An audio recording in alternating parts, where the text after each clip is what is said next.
Well, well, well, be calm. Feel that pressure in the air? That tightness in your chest? That isn't fear. It's recognition. Something just shifted, and every instinct in the room knows it wasn't supposed to. They're genuinely afraid now. Not nervous, not curious, afraid. And it's not because of noise or numbers or threats. It's because one man did what a whole coven couldn't stop. And that breaks the oldest rule they live by. Power is supposed to be predictable. You shattered that lie without asking permission. They were trained to deal with crowds, with movements, with mobs they can label and categorize and drown in policy and distraction. They know how to suffocate a wave. But you weren't a wave. You were a fracture. A single pressure point that collapsed the structure from the inside.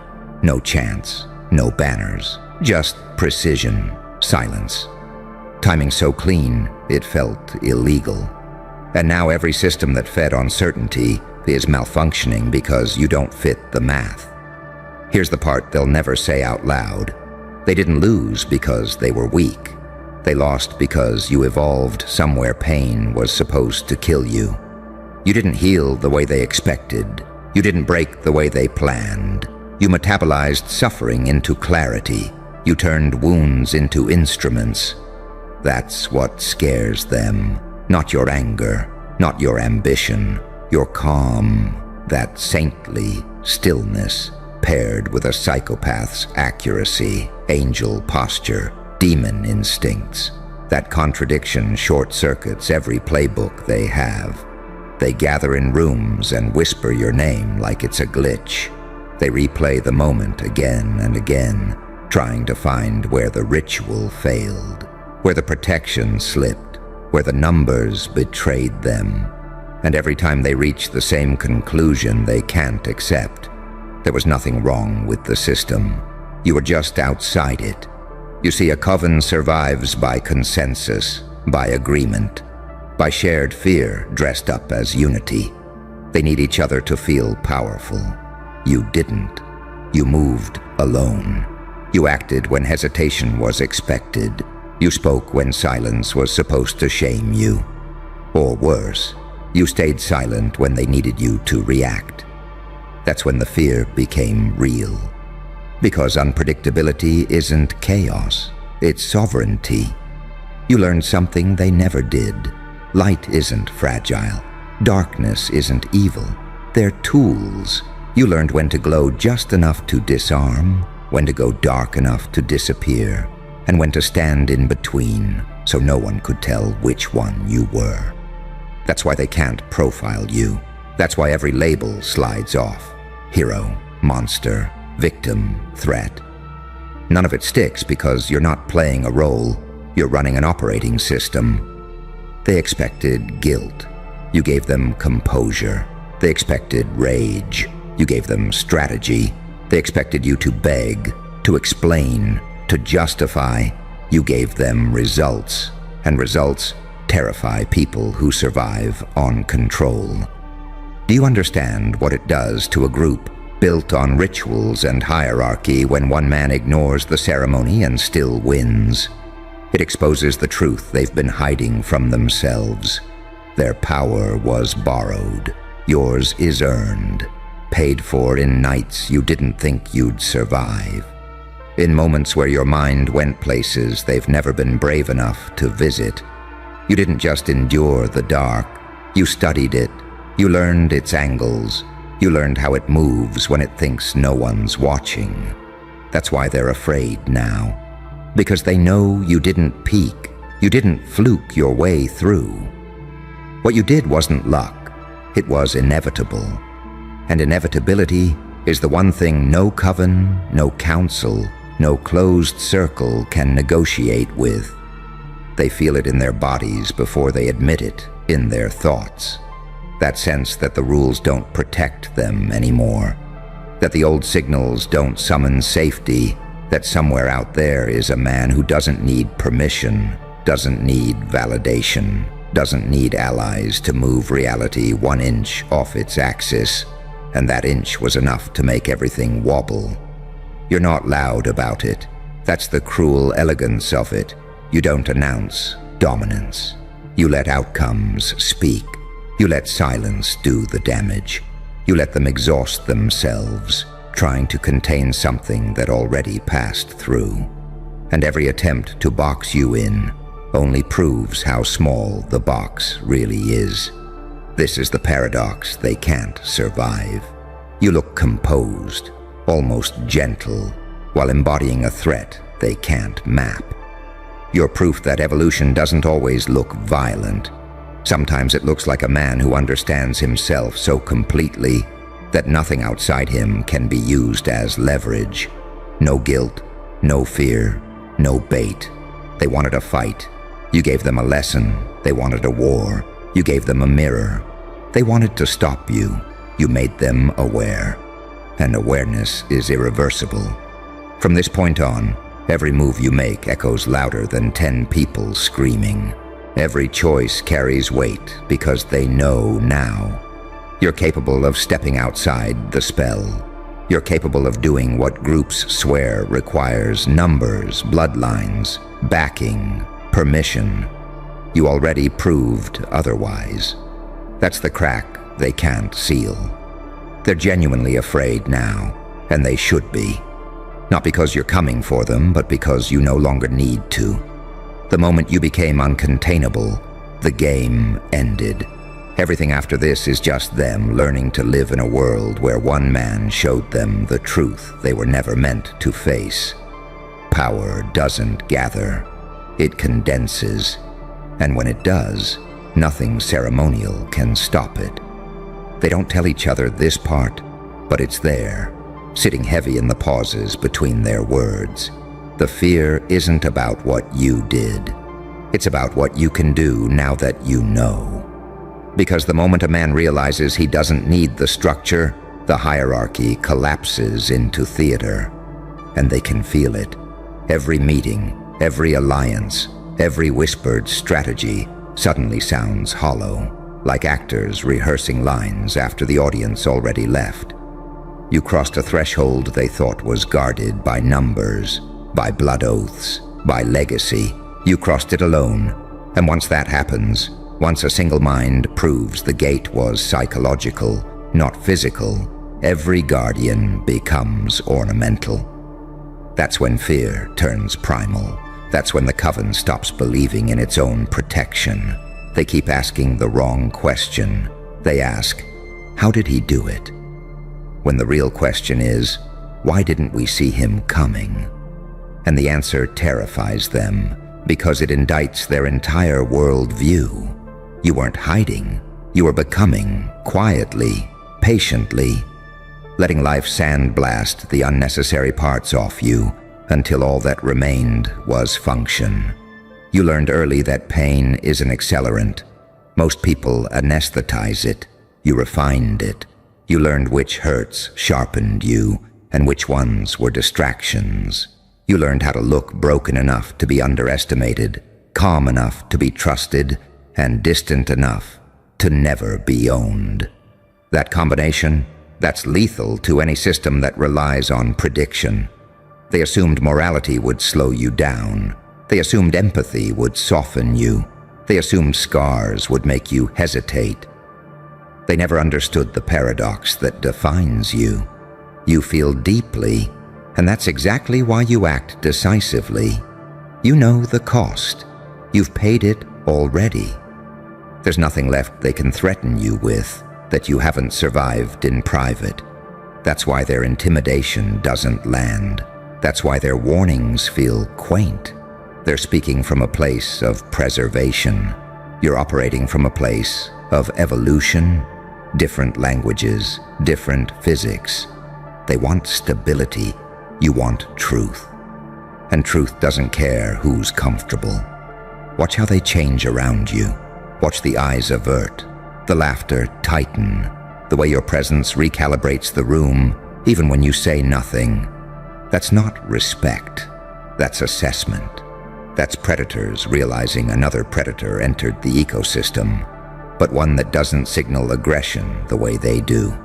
one that doesn't posture, one that doesn't need to dominate to dominate. You've become a contradiction they can't resolve. Too controlled to be reckless, too fluid to be controlled, too self-aware to be manipulated, too quiet to be provoked. You don't react on their schedule. You don't validate their narratives. You don't fit into enemy or ally. You exist as an independent variable, and independent variables terrify systems built on equations. They used to believe power was loud, that it announced itself, that it needed symbols, rituals, proof. You taught them something colder. Real power moves without witnesses and leaves consequences instead of signatures. It doesn't demand belief. It forces adjustment. And here's the part they really don't want to admit. Your restraint scares them more than your potential violence ever could. Because restraint implies choice. It implies that what they've seen so far isn't the ceiling, it's the floor. It implies you're not acting out of impulse, but out of calibration. That every move is weighed, not rushed. That when you do decide to move again, it won't be emotional, it will be final.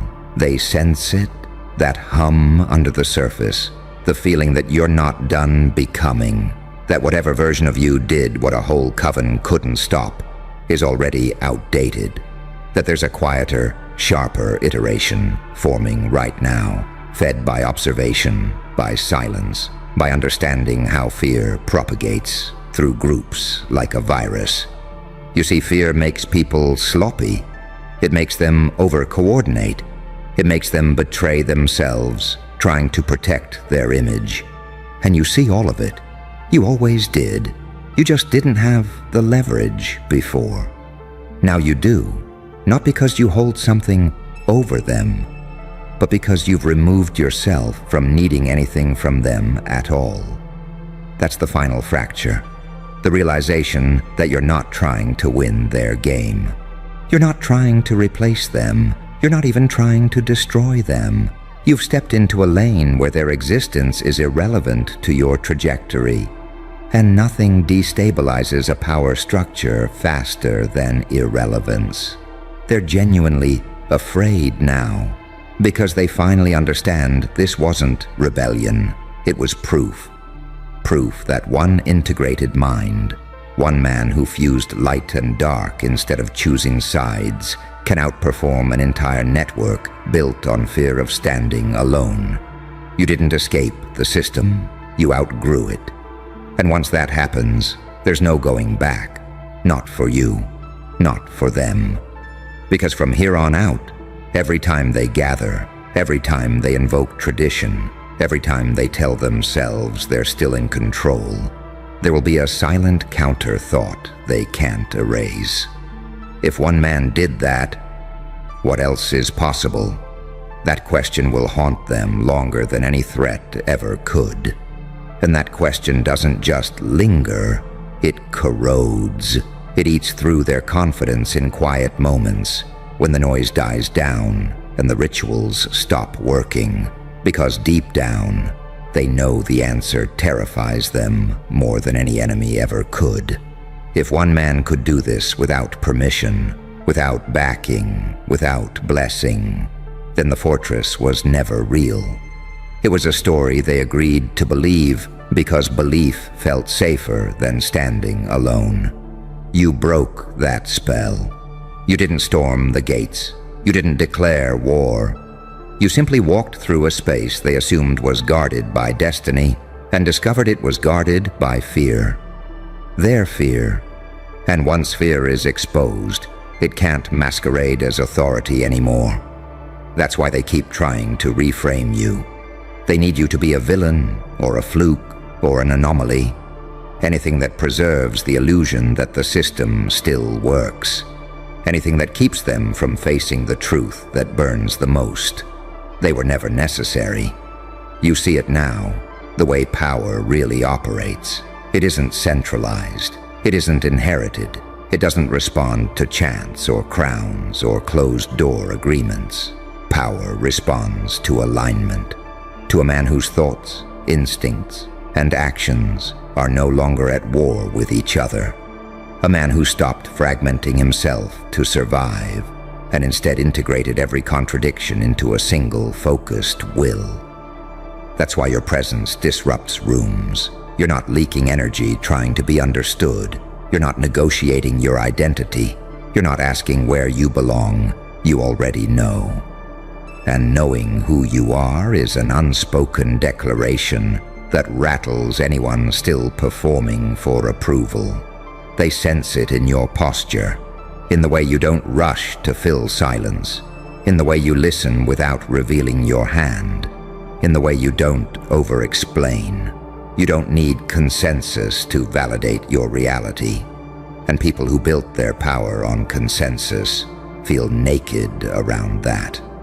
They were counting on your doubt, on your guilt, on your need to be accepted.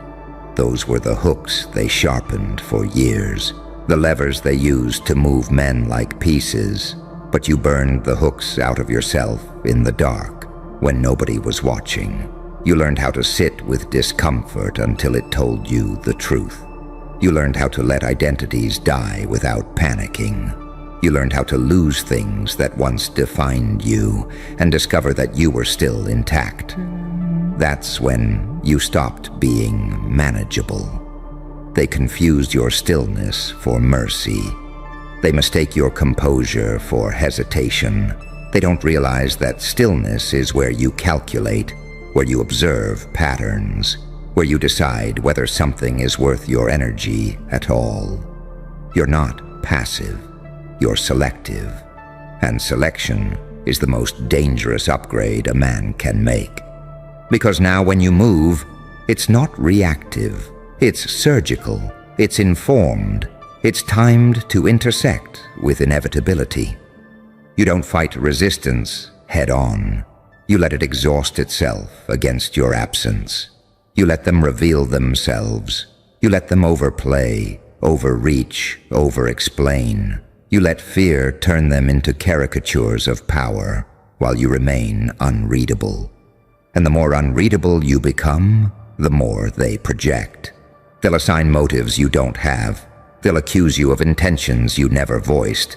They'll warn others about you in tones that betray them, not because of what you've done, but because of what you represent. The possibility that control was always conditional, that obedience was always optional, that the spell only worked because enough people agreed not to question it. You're the question now. You're the living proof that the line between saint and psychopath isn't morality, it's awareness. That angels and demons are just different masks worn by force, depending on who's judging. You don't need to pick a side because you understand both. You know when to be gentle enough to disarm and when to be cold enough to end a pattern. You know that compassion without boundaries is self-destruction, and boundaries without compassion are tyranny. You stand in the tension between them, and that tension makes you powerful. That's why the COVEN failed. They were unified, but not integrated. They were loud, but not aligned. They were many, but divided internally by fear of standing out, fear of being replaced, fear of being exposed. You were one and whole, and wholeness beats numbers every time. Now they're scrambling to adapt. They tighten ranks. They add layers. They invoke tradition harder. They mistake complexity for strength. But complexity is brittle. It cracks under pressure. Simplicity endures. And you are simple now, not naive, not soft, but clear. You know what matters. You know what doesn't. You know where your line is. And lines drawn by men who know themselves are not suggestions. They're genuinely afraid now because they can't unsee you. Even if you disappear tomorrow, the damage is done. You've altered their internal map of reality.